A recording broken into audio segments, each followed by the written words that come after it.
নমস্কাৰ। আজি 20 জুন, কলাগুৰু বিষ্ণুপ্ৰসাদ ৰাভাৰ আজি মৃত্যুতিথি। আজি ৰাভা দিৱস। 1909 চনৰ 31 জানুৱাৰী তাৰিখে কলাগুৰু বিষ্ণুপ্ৰসাদ ৰাভাদেৱে বৰ্তমান বাংলাদেশৰ ৰাজধানী ঢাকাত জন্মগ্ৰহণ কৰিছিল আৰু 1969 চনৰ 20 জুন তাৰিখে তেওঁৰ মৃত্যু হৈছিল। এই 20 জুন তাৰিখে প্ৰত্যেক বছৰে আমি কলাগুৰু বিষ্ণুপ্ৰসাদ ৰাভাৰ মৃত্যুতিথিটো ৰাভা দিৱস হিচাপে পালন কৰি আহিছোঁ। অসমীয়া জাতি, সংস্কৃতি, ভাষাৰ প্ৰতি কলাগুৰু বিষ্ণুপ্ৰসাদ ৰাভাই যি অৱদান আগবঢ়াই গ'ল, আমি অসমীয়া হিচাপে কেতিয়াও পাহৰিব নোৱাৰোঁ।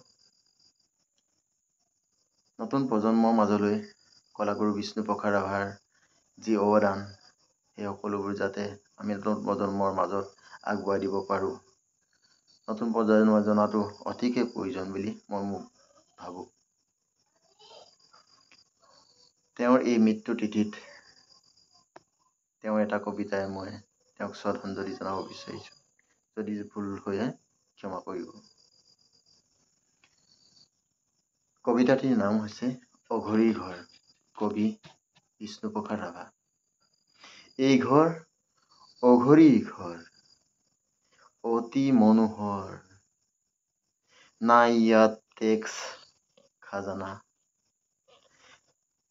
নাই একো আধুনিক যতন যাতনা, পাই পইচাৰ নাই হিচাপ নিকাচ, আনিছো খাইছো এই নীতি, নাই একো চৰকাৰৰ দুৰ্নীতি, চৰকাৰে বঢ়াওক যত পাৰে দাম দৰ, তাৰ বাবে আছে জানো কিবা ভয় ডৰ, একো নাই আমি যে অঘৰী, ঘূৰি ফুৰে উঘাচেৰিকিৰ দৰে জীৱন চকুৰি, উশাৰ হেঙুলি বেলি, আমাৰ জীৱন কৰে ৰঙিলী ৰাঙলী। ধন্যবাদ।